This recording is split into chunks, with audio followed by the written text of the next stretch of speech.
Hello दोस्तों, कैसे हो? आई होप यू अच्छे होगे। कहानी करवा चौथ की कहानी। एक सर्वगुण और धर्म के कर्मों में निर्मित रहने वाला ब्राह्मण था। उस ब्राह्मण की एक पुत्री और 7 पुत्र थे। पुत्री का नाम वीरावती था और इकलौती बहन होने के कारण उसके सातों भाई उससे बहुत प्रेम करते थे। कुछ समय में वीरावती का विवाह एक ब्राह्मण युवक से हो गया। विवाह के कुछ समय बाद वीरावती अपने मायके आई। उस दिन उसने करवा चौथ का व्रत रखा था और भूख के कारण वो बेहोश होकर व्याकुल हो रही थी। शाम को सारे भाई अपने अपने काम से घर आए तो उन्होंने अपनी बहन से उसकी व्याकुलता का कारण पूछा। वीरावती ने बताया कि उसका व्रत है और वह चंद्रमा को अर्घ्य देकर ही भोजन ग्रहण करेगी।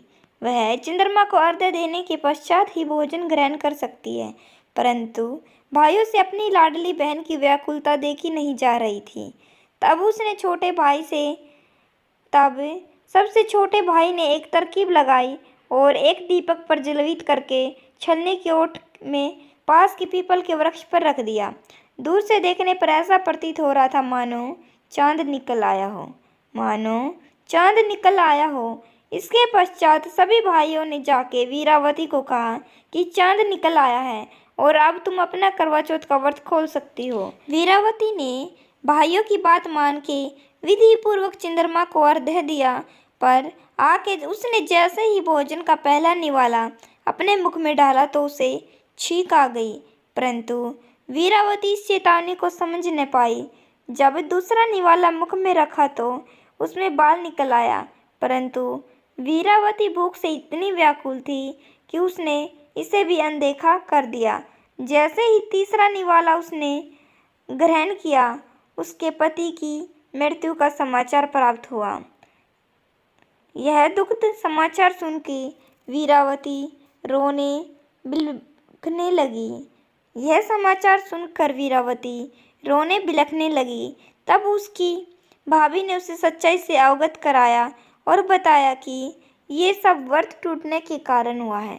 सच्चाई जानने के उपरांत वीरावती ने निश्चय किया कि वो अपने पति को अपने अस्तित्व से दोबारा जीवित करेगी और इसीलिए उसने अपने पति का अंतिम संस्कार नहीं होने दिया।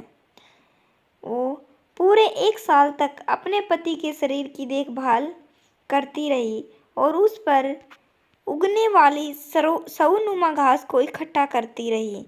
उसके मन में दृढ़ निश्चय था कि उसका पति वापस से जीवित होगा। 1 साल के बाद फिर से करवा चौथ का त्योहार आया।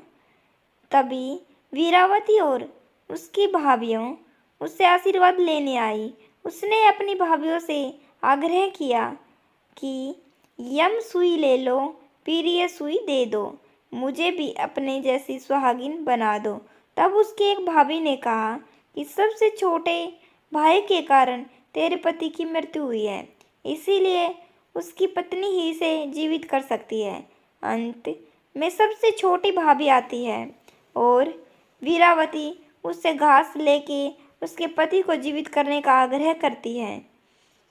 कुछ देर तक भाभी हठ करती है, परंतु वीरावती का पतिव्रता रूप और स्थित्व देखकर उसकी बात मान लेती है।